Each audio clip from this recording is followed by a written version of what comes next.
dan banyak kasus-kasus penyimpangan akidah gara-gara mimpi ini. Maka kita ingin pelajari beberapa hal yang berkaitan dengan mimpi para ikhwan yang dirahmati oleh Allah Subhanahu wa taala.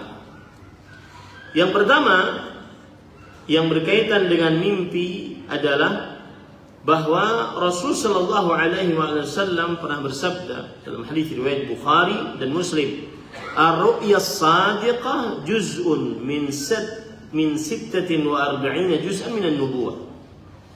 Mimpi yang benar adalah satu bagian dari 47 bagian dari kenabian. Berarti dari hadis ini kita bisa ambil pelajaran bahwa mimpi adalah bagian dari kenabian. Dan bahkan para ulama mengatakan ar-ru'ya mabda'ul wahyi. Mimpi adalah permulaan wahyu yang diberikan oleh Allah Subhanahu wa taala kepada Nabi Muhammad sallallahu alaihi wa ala alihi wasallam. Kemudian macam-macam mimpi. Mimpi dijelaskan oleh Rasul sallallahu alaihi wasallam dalam salah satu hadisnya riwayat Bukhari dan Muslim. Ar-ru'ya thalathatun. Mimpi itu ada 3. Ru'ya minallah, yaitu mimpi dari Allah Subhanahu wa taala. Mimpi yang baik-baik. Mimpi dari Allah Subhanahu wa taala. Wa ru'ya tahzinun minasyaitan. Dan mimpi berupa pemberian rasa sedih dari syaitan. Wa ru'ya mimma yahdithu bihi ar-rajul yuhaddithu bihi ar-rajulu nafsahu fil yaqdhah fayarahu fil manam. Dan mimpi yang seorang membicarakan pada dirinya saat dia sadar sebelum tidur. Kemudian dia melihatnya di dalam mimpinya.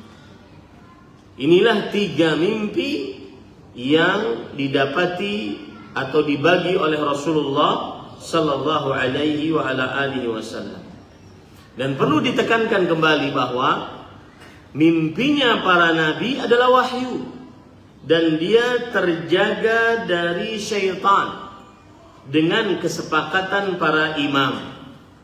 Oleh sebab itulah Al-Khalil Ibrahim alaihi salam beliau mengerjakan apa yang diwahyukan oleh Allah Subhanahu wa taala, walaupun hanya dengan mimpi, untuk menyembelih anaknya yang ditunggunya hampir 86 tahun. Dan beliau percayai mimpi tersebut. Kenapa? Di sini para ulama mengatakan bahwa mimpi para nabi adalah wahyu dan ma'sum dan terjaga dari gangguan syaitan.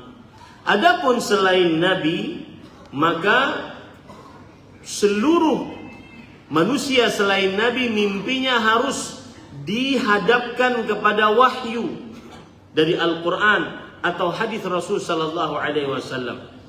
Kalau seandainya sesuai dengan syariat Islam yang berdasar dari Al-Quran, hadis Rasul sallallahu alaihi wasallam dan ijma' para sahabat, maka dikerjakan. Kalau tidak, maka tidak menjadi sandaran hukum sama sekali dalam agama Islam, apalagi sampai diamalkan. Dan ini menjadi akidah bagi seorang muslim.